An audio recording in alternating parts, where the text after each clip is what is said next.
平顶山市石龙区河南中红煤化公司化工厂区合成安塔输送管道周五发生爆裂，造成氨泄漏，在15分钟的时间，泄漏量达300公斤。官方消息称，氨气泄漏及时被厂方成功控制住，空气中并未检验出氨气，情况已经得到基本控制。有消息引述村民称，事故发生后，整个夏庄村均受到合成氨污染。多名小孩吸入氨气后出现晕倒、口吐白沫、咳血等症状。另据大陆新京报引述村民孙文振称，村里有一位70多岁的老人张长友已去世。记者就此致电平顶山市政府，对方表示目前主要的工作是救人，但对于传闻中有人在事故中去世的消息，对方则拒绝回应。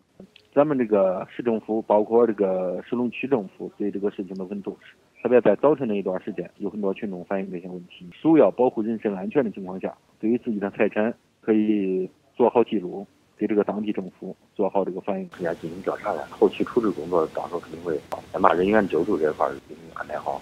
石龙区政府的值班人员向记者证实了有小孩咳血。